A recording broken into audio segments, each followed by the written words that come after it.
Hello everyone! Last week we talked about the ordering of Azeroth, how the Titans found the planet of Azeroth and what they did in order to try and mature the Titan soul inside. With their Titan forged and Titan keepers left behind, the Titans made their way back into the Great Dark in search of more of their kin. The planet was left to do its thing, and the events that followed, that is what we're going to talk about today. Now this information is taken from the Warcraft Chronicles, and even though I won't go into the information given with Legion, the Chronicles already builds up some of the stuff that we are going to see in the expansion. I'm not exactly sure if that falls under Legion spoilers, but I just wanted to let you know that that information is coming and you can decide if you want to hear it or not.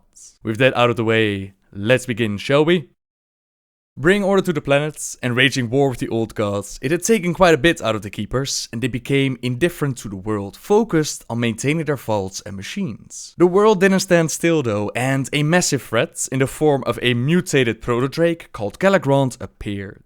Titan Keeper Tyr did not follow his siblings' example, and he actively worked on saving the world from this threat, eventually recruiting the aid of 5 of the greatest and most intelligent proto-dragons in existence. Together with these 5, Tyr battled with Yogg-Saron, losing one of his hands in the process, but they were eventually able to bring Yogg-Saron down. Seeing how his fellow keepers were acting, and how these 5 had worked together to save the world, Tyr convinced his fellow Titan keepers to imbue the proto-dragons with some of their power, and have them help with safeguarding Azeroth. The other keepers, they were ashamed of their actions, and they agreed with Tyr, all of them except for Odin, who thought that this was a bad idea. He saw Yogg-Saron and the other proto-dragons as primitive life forms, and only the mighty Titan Forge could be trusted with protecting the world. He claimed that as Prime Designate, he should be the one to decide how to proceed, but the other keepers didn't listen. Even High Keeper Ra had traveled from the distant south to take part in the great ceremony,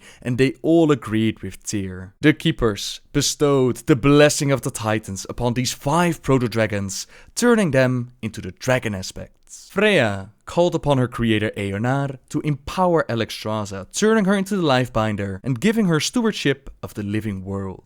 She had proven her courage and compassion in the battle against Yogg-Saron, so she was crowned the Dragon Queen and given command over her kind. Freya also asked Eonar to bless Ysera, Yogg-Saron's younger sister. With nature's influence, she was charged with keeping watch over the flowering wilds of Azeroth from within the Emerald Dream. Bound to this realm, she descended into an endless trance, and she became known as the Dreamer. High Keeper Ra called upon Aman'Thul to bless Nosdormu with the mastery over time. From this moment forth, he would be known as the Timeless One, and then Keeper Loken, he called upon Norgannon to bless Malygos with incredible arcane powers. He would be known as the Spellweaver, with the limitless realms of magic and hidden arcana to be shared, explored and protected. Finally, Keeper Arcadis called upon Kaskarov to bless Neltharion with some of his vast powers. Now known as the Earth Warder, Neltharion was given charge over the mountains and deep caverns of the earth. He embodied the strength of the world. With these 5 turned into the first of the dragons, the keepers then magically changed hundreds of the proto-dragon eggs, making sure that there would be plenty of their kind to grow and reproduce. Each flight, each color would serve a different dragon aspect, but all of them were bound to the same goal, which was to protect Azeroth. To strengthen this bond, the keepers forged Wyrmrest Temple, a big tower which would serve as the heart of the dragon's culture, a sanctuary where they could gather and discuss their activities, a symbol of their unity. Satisfied with their work, and with these new guardians created, the keepers disappeared back into the lairs, leaving the aspects to watch over the living creatures of Azeroth. Odin was not happy though. He was pissed that the other keepers had refused to listen to him, and he believed that the dragon aspects would fail in their duty of safeguarding the world. No, he could not trust the fate of the planet to such a primitive life form. He would create an elite army of his own design to protect the world should the need ever arise. He was not against the keepers. He welcomed them to join him, but the keepers, they saw it as a foolish plan, and they demanded Odin to stop. His mind was made up though, and if the other keepers would not join him, then Odin would pursue his quest without them. With the aid of the Titan Forge sorceress Helia, which Odin, over the ages he began to see her as his adopted daughter, they lifted part of Ulduar into the sky and they called it the Halls of Valor. From his new domain, Odin proclaimed to the Vrykul down below that any who would prove themselves worthy, those who would die a glorious death in battle, would live again in the halls of valor. Their spirits would be taken to the fortress and given mighty Stormforged bodies to become Valarjar, Azeroth's foremost guardians. The only thing Odin had to do was find some way to transport these spirits from death, and for this knowledge, he studied the energies of the Shadowlands. This realm in the Chronicles is described as being similar to the Emerald Dream, a link to the world of Azeroth. Yet whereas the Emerald Dream represents life, the Shadowlands represent death. They are the nightmarish realms of decay, teeming with the souls of the dead who were passed on from the world of the living. The origins of the Shadowlands remain uncertain, but they have existed ever since mortal life first arose in the physical universe. Many believe that mortal souls are drawn into this dark place at the point of death, where they then remain forever after. Still others, they hope that their souls will go on to a brighter place rather than languish for eternity within the cold confines of the Shadowlands. By studying this realm, Odin somehow found his way of transporting spirits back to his halls of valor. But to do this, someone would have to volunteer and become a Valkyr, cursed to live as a phantom being guiding the souls between the Shadowlands and the physical world.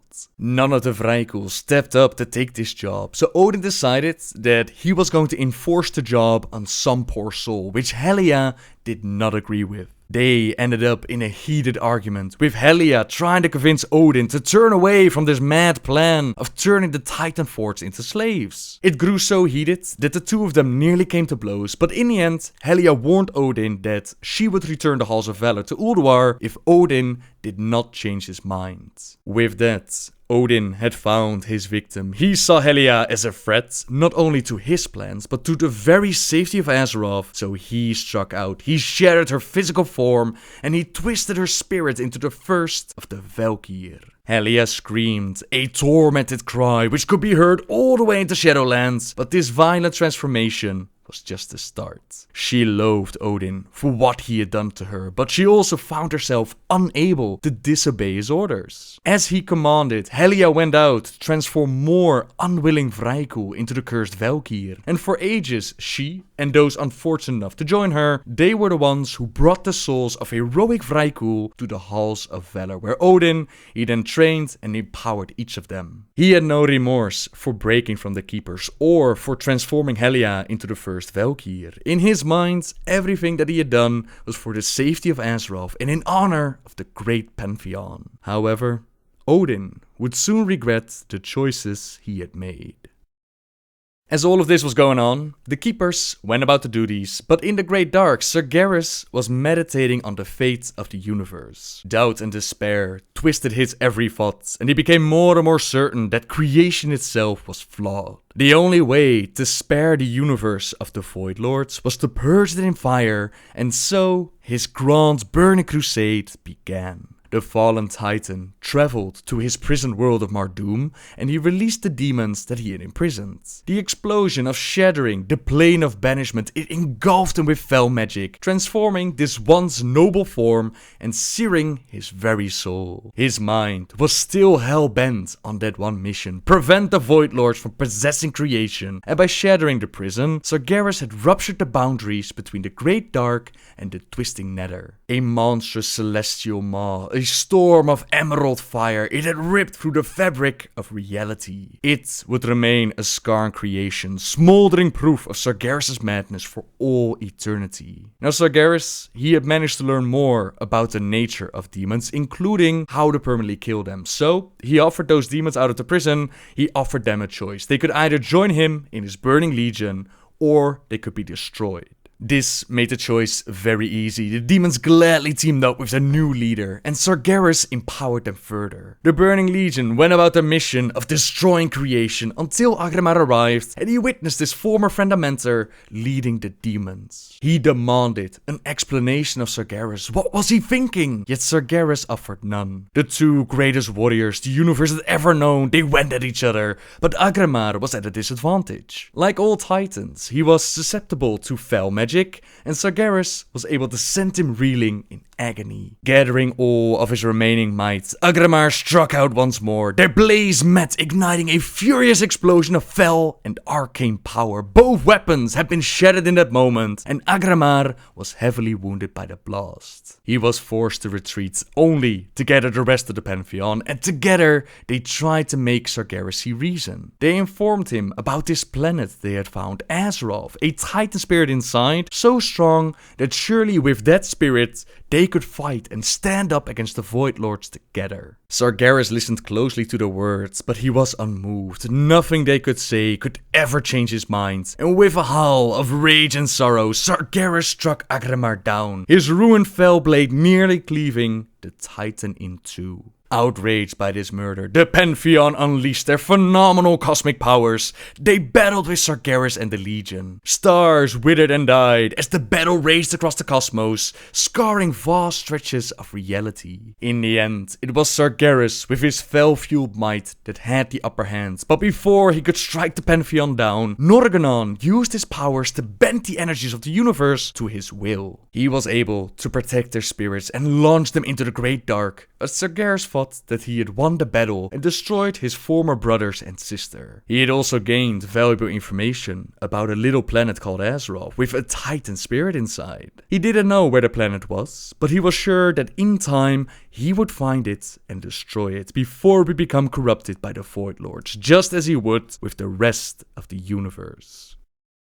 The spirits of the Titans flew across the Great Dark, making their way to Azeroth and find a safe haven within the bodies of their Titan Keepers. As they entered them, the Keepers felt a surge of power and experienced memories of events that they had never witnessed. The Chronicles doesn't describe for all of them which spirits enter which Keeper, but it's possible that those empowered by a specific Keeper, they gained a piece of their spirit. Nonetheless, confused by these events, the Keepers called out to their creators, but the only response was silence. This troubled them, and they sank into a long period of confusion and unease. The old god Yogg-Saron, still imprisoned within Ulduar, he sensed the emotions going through the Keepers, and he tried to take full use of this opportunity. Keeper Loken was his target, as the whispers of the old god tried to corrupt his mind. Despite being in turmoil by these events, Loken was still able to resist the corruption, yet an opportunity for Yogg-Saron would soon present itself.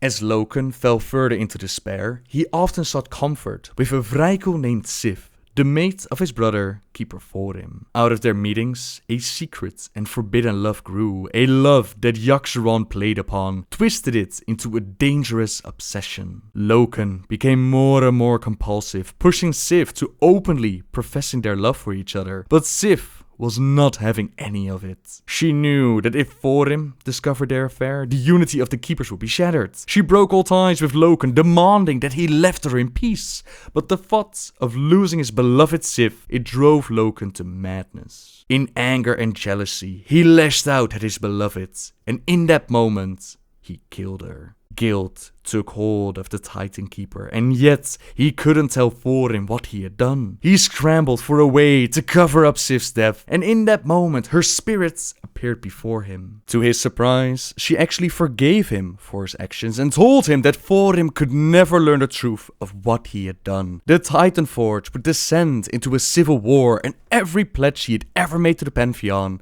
would be broken. Instead, Sif instructed him to take her body into the Storm Peaks and blame her death upon Arngrim, king of the Ice Giants. Loken noticed how devious Sif's spirit was. He felt the darkness in her spirit, but his fear clouded his judgment, and he pushed it out his way as he informed Thorim of what the king of the Ice Giants had done. In his grief, Thorim unleashed his fury and struck down Arngrim and many of his followers. This ignited a war between the Storm and the Ice Giants, a war Loken scolded Thorim for. Sif herself would look upon Thorim in shame. If only she could have seen what he had done. A deep depression came over Loken's brother, and Thorim left Ulduar behind to languish in solitude. Loken himself kept listening to the image of Sif, who convinced him to build an army of his own using the Forge of Wills. What Loken perhaps sensed, but didn't want to acknowledge, was that the image of Sif that was talking to him, that was instructing him, it was actually Yogg-Saron manipulating the events. He wanted Loken to use the Forge of Wills, which the old god had tainted with the Curse of Flesh. A curse which over time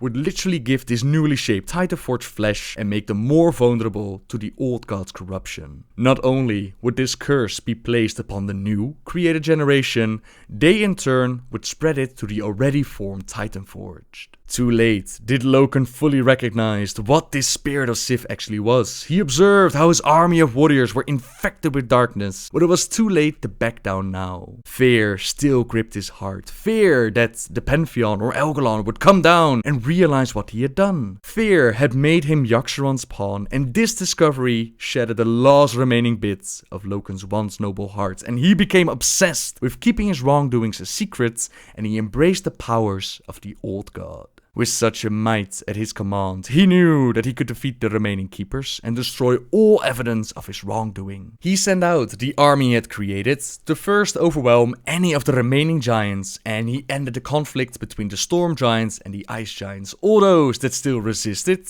they were placed into stasis chambers. After this, Odin and his mighty army of Valajar, they became the prime target. Helia was the key to obtaining victory in that war, as Loken made her a deal. He would set her free from Odin's control, and in return, she would lock Odin and all those that followed him away within the halls of Valor. Still enraged by what Odin had done to her, Helia gladly accepted the deal, as she used her magic in a similar way she had done when she had helped create the elemental plane. Odin and his mighty Valajar struggled desperately to escape the floating citadel, but not even their might was enough to break the barrier, and for years they would be imprisoned within the halls of Valor. Helia herself was now free from her life of servitude, and she decided to forge a new home for herself and the other Valkyr. Far below the halls of Valor, she created the domain called Helheim, bound to Azeroth's great seas, which would act as a final destination for many of the Vrykul spirits after death. Yet the darkness that had made their home in Helia's heart transformed her created realm into a place of nightmare and shadow. The souls of the dead Vrykul who arrived in Helheim, they found themselves turned into vengeful beings called Gavaldir. They became one with the ocean mist, raiding and plundering the shores of Kalimdor for all eternity. Now, not all of the Valkyr stayed with Helia after Odin's defeat. Some of them disappeared into the Shadowlands, while a few of them, who still had a glimmer of nobility in their souls, they dedicated themselves to watching over the physical world. From within the Shadowlands, these Valkyr would at times guide the dead back to the land of the living. With Odin taken care of, Loken believed that he bought himself enough time to work on his plans to bring the other keepers down. But Keeper Mimiron, he'd already noticed that there was something wrong with the new Titan Forge, and he thought that the blame could be found within the Forge of Wills. Loken acted quickly. He sabotaged the keeper's workshop in an attempt to kill him, while making it look like an accident. But Mimiron, he survived this little accident, and his faithful mechanomes, they discovered their master spirits. They built him a giant mechanized body to hold the keeper's soul, and although Mimiron had survived this murder attempt, his mind would never be the same. He secluded himself, forever working on his clockwork inventions. Gaze upon its magnificence! Bask in its glorious...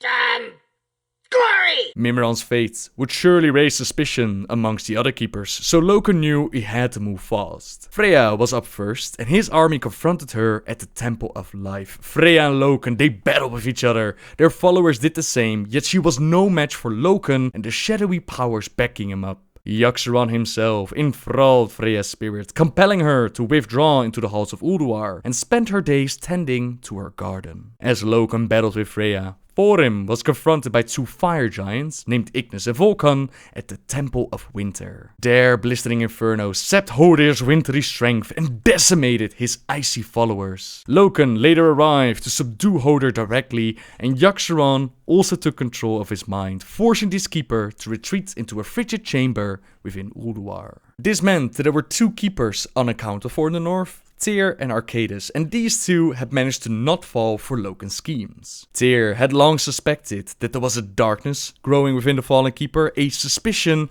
that was now confirmed when he witnessed Loken's attack on Hodir. Knowing that Loken had fallen to the dark side was one thing, but Tyr was in no position to directly take action. There were many of Loken's troops around Storm Peaks and the halls of Ulduar. Now knowing that he stood little chance against this army, Tyr took Arcadis and their close friends Iron Ea, a Titan Force giantess, to the outskirts of the Storm Peaks. There they watched and made plans as Loken dispatched his forces to hunt for Tyr and his companions, yet his forces came up empty-handed.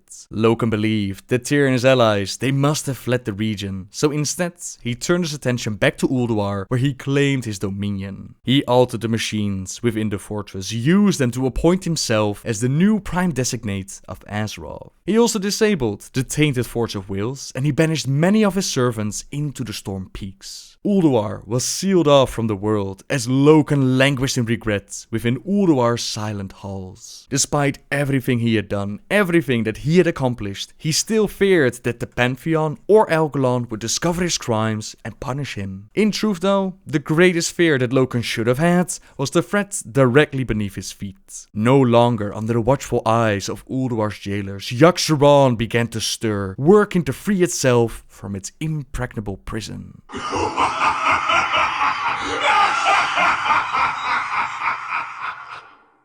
And that is where we'll end the story for today. Next week, we'll continue on and talk about the plans of Tyr, Arcadis, Iron Aya, but also Keeper Ra, who, as most of you that paid attention during Mr. Pandaria, he had his own problems to deal with. All of that is going to be for next week. The Chronicles has brought so much lore to talk about, it's amazing, and for those that haven't picked it up yet, I can highly recommend it. Now from this information, as a final note, we can see that a major difference in the lore is made when it comes to the blessing of the aspects. In the past, we've had these beautiful speeches given by the Pantheon themselves, and it seems like they've changed it, and now it's actually the Titan Keepers that are responsible for the aspects and their power. I'd still like to believe that the Pantheon helped out with this blessing, their keepers calling out to their creators and giving their little speech. Especially because after this moment you read about how Sargeras struck down the Pantheon, and when the keepers tried to reach out to their creators, all they got was silence. I would like to believe that the speeches are still canon, but I'm not 100% certain. Next to this, we can also see that Loken's story is pretty tragic. A forbidden love pushed to obsession by Yogg-Saron. He walked deeper and deeper into darkness, he tried to cover up for his mistakes, and by doing so, he set things in motion which allowed Yogg-Saron to become a massive threat again. Now I could go on for hours with this information, but I think it's better to cut it down into little pieces, so it's just a little bit easier to absorb and not too overwhelming. As always, thank you very much for watching everyone. Subscribe if you like my videos. And until next time guys. See ya! System online. Lifeform pattern recognized. Welcome, Brand Bronson. Query? Query? What do you think I'm here for? Tea and biscuits? Spill the beans already. Tell me how the dwarves came to be. And start at the beginning. Accessing prehistoric data. Retrieved. In the beginning, earthen were created. Right, I know the earthen were made from stone to shape the deep regions of the world. But what about the anomalies? Matrix non-stabilizing and whatnot. Accessing.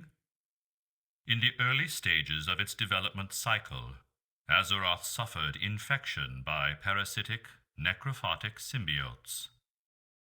Necro, what in the... Speak bloody common, will ya? Designation: Old Gods. Old Gods rendered all systems, including earthen, defenseless in order to facilitate assimilation.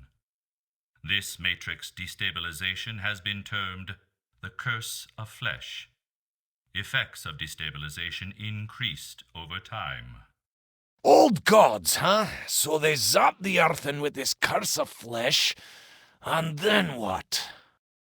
Accessing. Creators arrived to extirpate symbiotic infection. Assessment revealed that Old God infestation had grown malignant Excising parasites would result in loss of host. If they killed the old gods, Azeroth would have been destroyed. Correct. Creators neutralized parasitic threat and contained it within the host. Forge of Wills and other systems were instituted to create new earthen. Safeguards were implemented, and protectors were appointed. What protectors? Designations, Aesir and Vanir, or, in common nomenclature, Storm and Earth Giants. Sentinel Loken, designated Supreme. Dragon aspects appointed to monitor evolution of Azeroth. Aesir and Vanir. Okay, so the Forge of Will started making new earthen. But what happened to the old ones? Additional background is relevant to your query. Following global combat between Aesir and Vanir. Hold everything.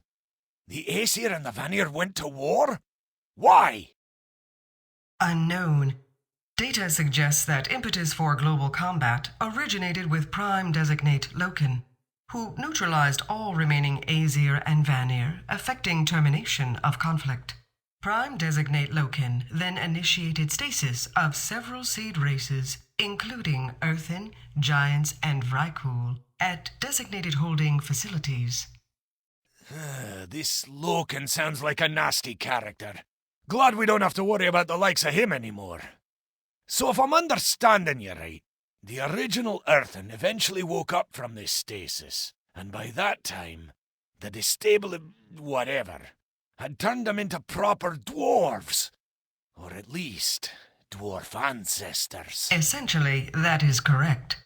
Well, now, that's a lot to digest. I'm gonna need some time to take this in. Thank you. Acknowledged, Brand Bronzen. Session terminated.